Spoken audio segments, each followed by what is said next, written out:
See again, strong lines that brings you in the center, strong saturation, red colors. This one, this one is the same concept of the other image we have already seen here. Same concept. See? You look here, there's an aperture, there's something very cool to look at, and then boom, you have light going down as a balance point. And you can see, this lines just brings your attention in the center. This lady, she is watching there. They are watching there. And then you have this line. You have a strong contrast here, and a little bit of glow that of course helps because it's something cool to look at. Let's go to Simon Stalenhag. Now, what can we tell about this images? To me, is still a secret how he can handle such a natural feeling with painting.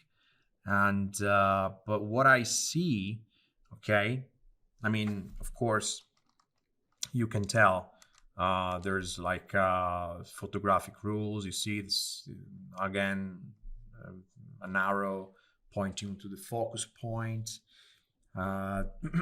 areas with nothing, okay, and then areas full of details. We have a focus point, we have a balance point, we have something that breaks the symmetry. You start to see a pattern in all these images, like a way to think, a way to it's even if it's art, it sounds like science, okay? Because we know, we studied what is pleasant for the human brain, and so if you then use those tricks to please it, you won. And saturation, okay, saturation. There is a lot of work on the saturation, low saturation, and then you have this kind of strong orange and strong orange and strong orange and strong orange. You have connections, okay? You have connections between, lights and the reflection of a light. You have the connection of, you see the balance point reflects just behind the focus point. See, it's, nothing is random, guys. Nothing is random. Lines, stairs that become smaller and smaller and guide you to the focus point. Difference between vertical lines and horizontal lines. Line that goes back, you see on the left. The character here is looking back on the left. The water balloon here, I don't know how to say that, is kind of tilted to the left. See? So everything works in like the same way. This is cool. I feel like the focus point is this one this time, because even if we have line that goes in this way and the car pointing and at this way, we have these lines pointing here but then we have this pointing on the left. This is going to the right. I don't know. I would say that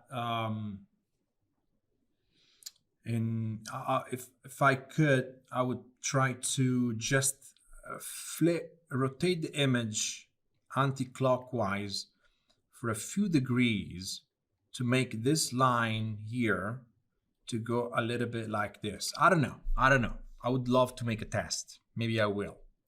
But I don't understand if the focus point of this image is the sun point there, or the car. I don't know. I like this image less than this one. Okay. I'm not saying is a wrong image or a bad image. I say that I feel like I like it less because I don't understand what is the focus point of it. This is cool. This is, this is pretty cool.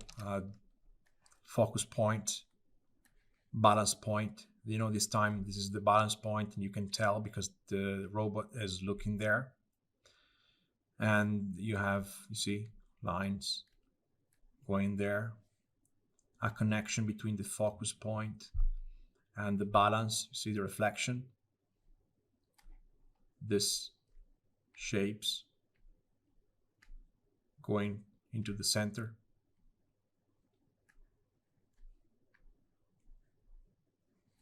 Nothing to look at. Okay, nothing.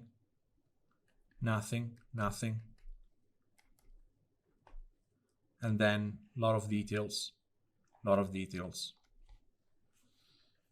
And also, this image works because we have this massive,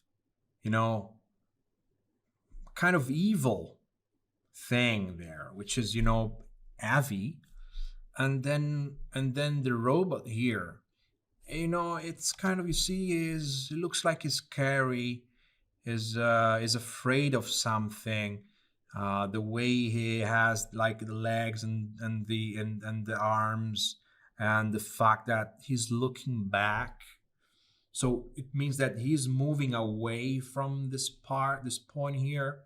So, this is not positive. This is not a positive building, okay? And when you make an image, try always to understand what is the feeling you want to share with the viewer, okay? And then pick all your elements depending on that. This robot is not happy. Is going away from here, even if still attracted by it in some sort of. So it's not running away, is not in pain, is not afraid of, is not, in danger, but, it's not a positive image anyway. Even look at the colors, okay? It's just pretty, depressing colors. But that's it.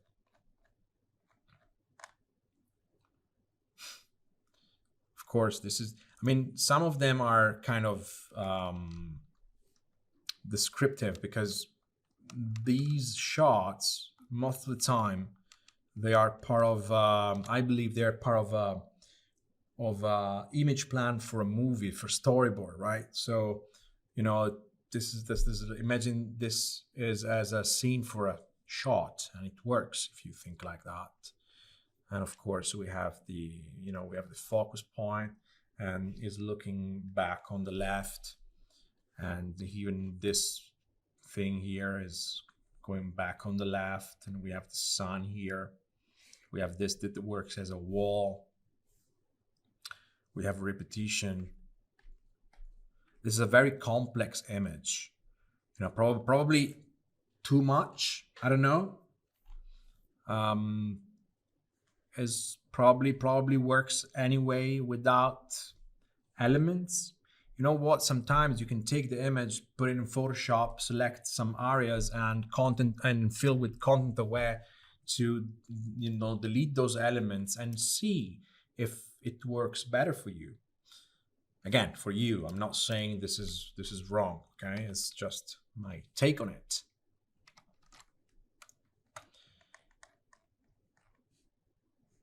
Okay, let's look at some pictures from Fernando. You see, being a photographer is probably way more difficult when it's about, you know, taking the right shot at the right time. And I believe when they go out to do such reportage, you know, they, you know, prepare themselves a day early and say, okay, I should be here at that time of the day, I should be there at that time, and so on. And of course, you know, Fernando asked people to, you know, be there and stay there still to, you know, while he's taking the picture. And in this one, I look at the guy here. I look at the guy because, you know, this strong line guides me there, and even this stuff here guides me there. There's a lot of lines, you know, guiding me on the floor. And so even if the center of I mean, we, everything in this image force us to look here, okay? Even the guy itself is looking there, right? But then there, I don't feel there's anything worth it to look at. So normally what I do, if this was a render, was to, you know, put these lamp here and then the guy here. And maybe the guy can stay there and look at the building. And so you have this kind of loop, you know, because the building get back to the guy and the guy look at the building and so on. And so you balance it. That's it. I mean, I'm not saying this photo is wrong. I'm saying, I'm just trying to imagine what I would do if this was a render, okay? Some of them are easier to understand. I mean, we need to look here. That's it. Okay.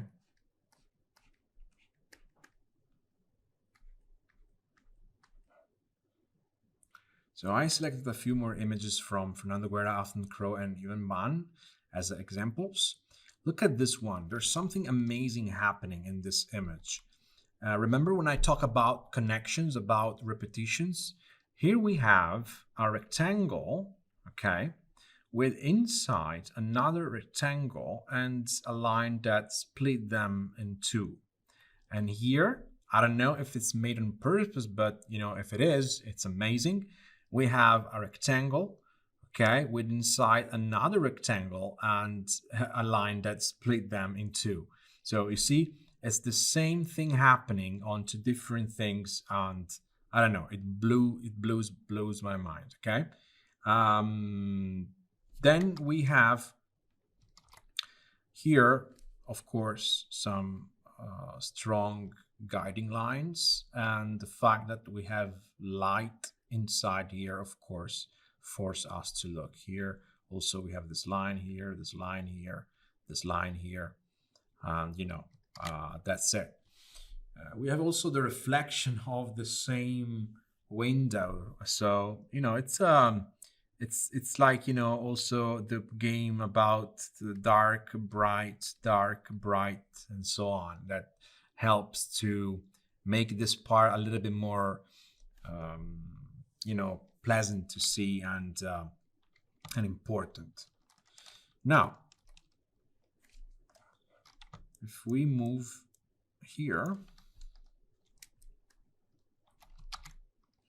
we can see that we can have an image with stairs, but depending on the value. So in this case, what we're looking at, we are looking here, okay, at this woman taking a picture of a painting. And I'm sure this is the focus point, because actually, even if this guy here is more on the center and, you know, it looks like is, you know, naturally stronger than the women, the background here is darker than here. So the strongest contrast it's happening here on the woman. And the fact that we have these lines and this, you know, it basically creates something like stairs. It's like a funnel, you know. We go down here, we go down here, and, you know, even here we basically kind of, you know, we this area prevails on this one. And this guy here is going back to the left, and this is again another way to balance the image and to start all over again. Okay, also this line here, and the fact that we have you know, painting, you know, always smaller, you see, it's a very cool shot, very cool shot.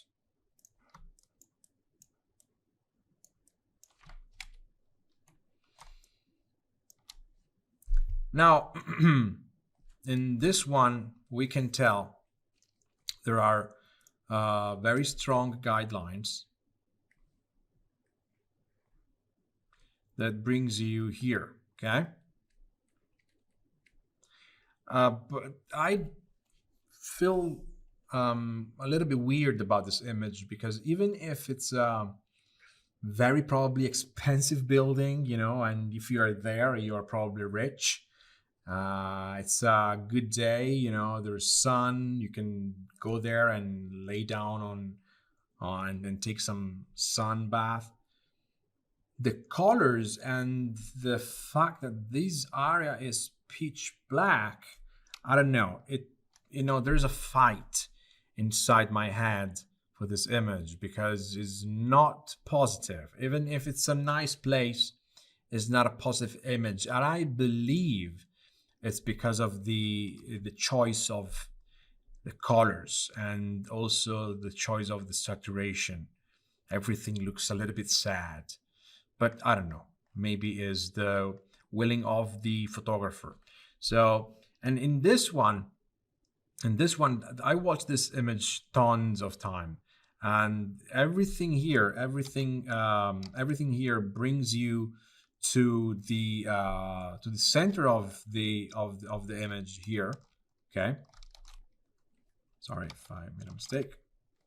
Okay, it brings you here,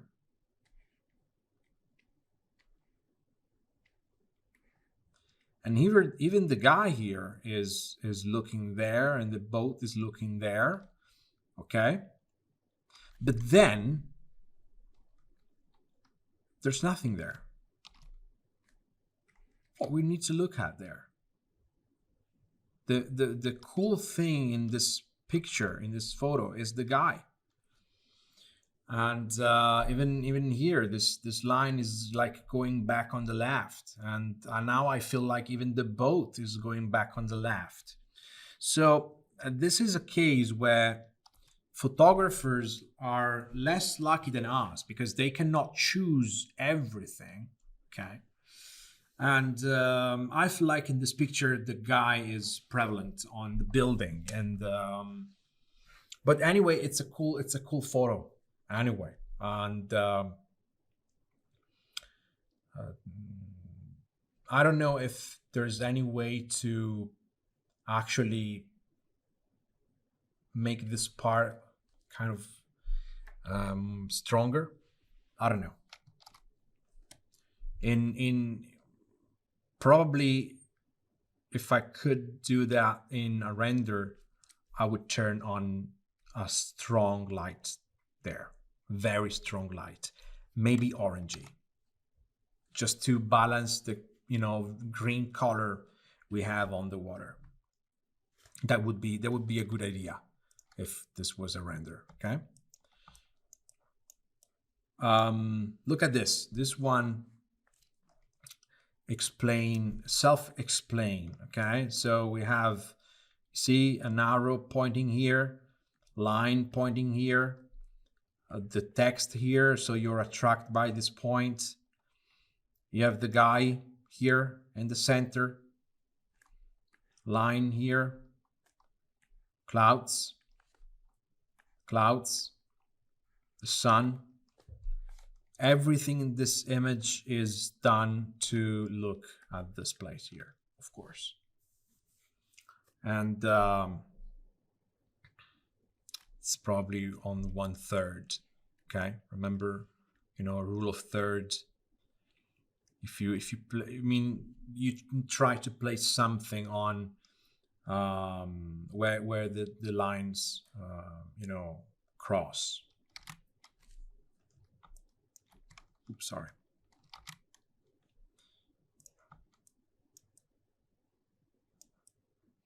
This one is pretty cool. What's the focus point of this image? For me, this part here. Why? Because it's the biggest. Because it's the building itself, of course. And if you look, it looks like, even if it's not a face, it looks like it's facing this direction, because this part is in shadow and this part is in light. So we care more about this part than this part. And so this is looking left, this is looking left and is smaller. So we go here, right? And then look, boom, the guy is going there. To balance. This goes down here, this goes down here.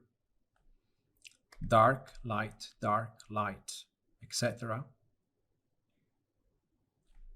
No details, very small details on the facade as a texture. Details here, because this is the important part that you want to, look at. So in a render, this is the area you want to, spend more time on. Maybe, you want to do a very good shader, a very good unwrap, a lot of details, maybe in Photoshop, and so on.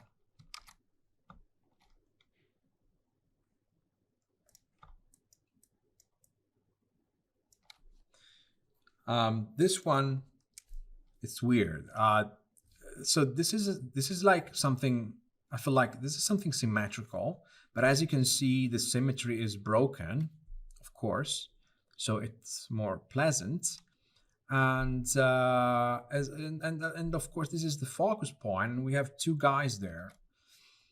And probably, because this shape is so weird, I don't know, if I feel like these two guys are just like waiting for the bus to, pass by.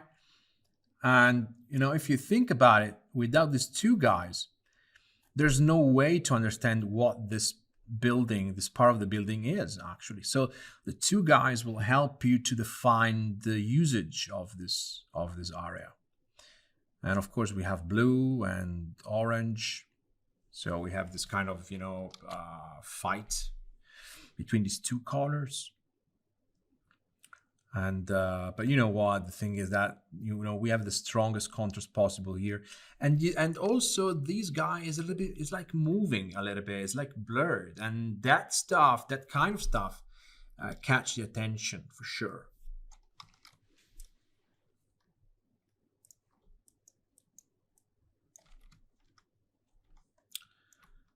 This is very easy to understand. Symmetry,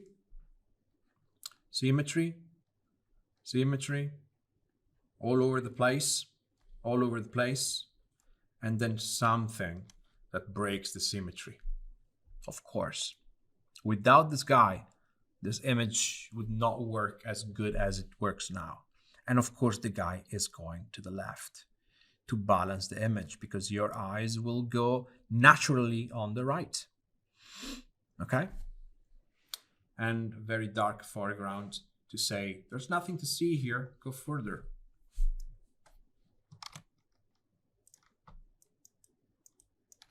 Repetitions. You see lines going to the right, old people going to the left. Remember, you can't blur old people. They are not running. They will never run. Sorry, it's a joke.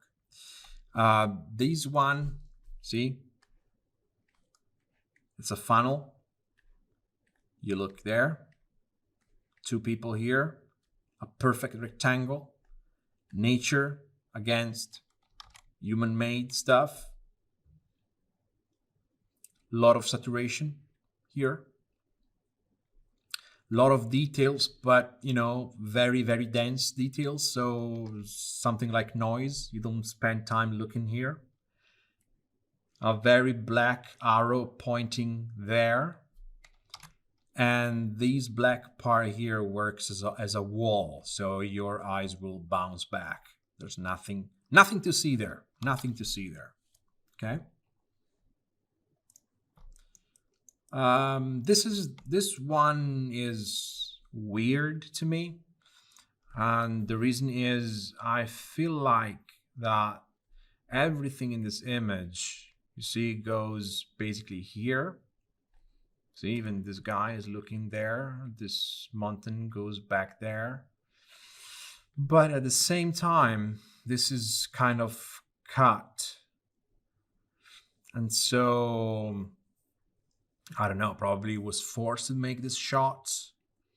But if this was a render, I would probably add a little bit of space down there in the image, and I would complete the building as much as I can, or at least a little bit more, I would say. Now it looks very like cut it out, and I don't like it, but I mean, it's just my personal view on the thing.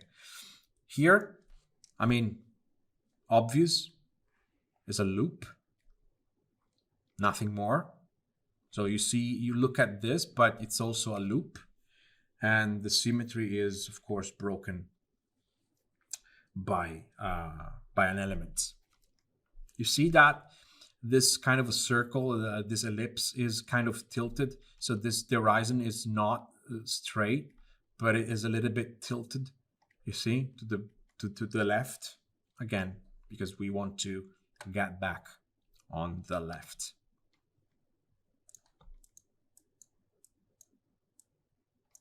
A crosshair, perfect shapes.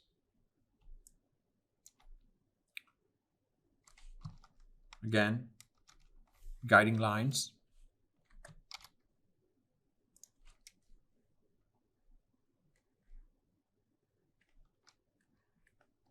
And here we have also, like, you know, the small man and the big buildings.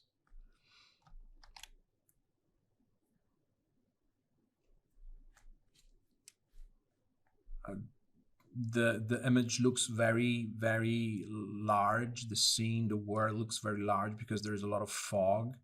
So this helps, you know. You should have a strong contrast close to you, and as far as you go, you know, far away, you have less contrast and less contrast and less contrast, and then everything at one point becomes of the value of the sky at the horizon.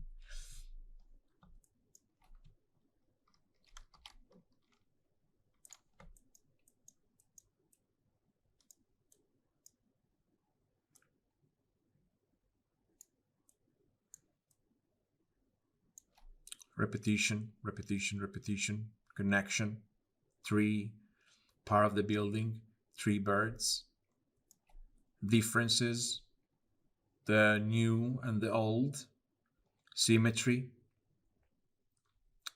See?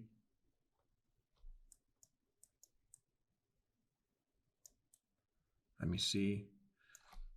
Strong lines pointing to the focus point. Very strong saturation close to the focus point. There is a person there looking to the left. See, this is like a funnel. I feel like that sometimes you can put a curve on top of the images and, you know, try to, see, make them very, very contrasted to understand the basic shapes involved in the picture. It also works if you squint your eyes a little bit or if you unzoom, right? These two techniques are useful to understand if your image is working or not. And another test you can do is to flip your images. Most of the videos on YouTube, when you see like people do speed painting, they always at one point take what they are doing and flip it horizontally. And this happens for a couple of reasons. First, your eyes get used to the image too soon, and so if you flip horizontally the image, it's kind of a new image for your brain, so you can see mistakes a lot more. And also, the second reason to flip your image, it's going to work if is well balanced. It doesn't mean that it should work in both ways 100% of the time, but it's a good indicator if your image is well balanced. Okay, if it works in the other way, if it's mirrored. Okay, and that's it. So guys, I hope this lesson was helpful in some way. Now, next time you look at image that you think is good, try to deconstruct it, try to understand where is the focus point, how they force you to look at the focus point with shapes, contrast, saturation, guiding lines, amount of details, I don't know, movements or differences, if there is a balance point, if there is a loop involved in the image, if it's balanced or not. And I don't know, probably you can save those images in a folder and watch them as references if you want to get back some ideas about them.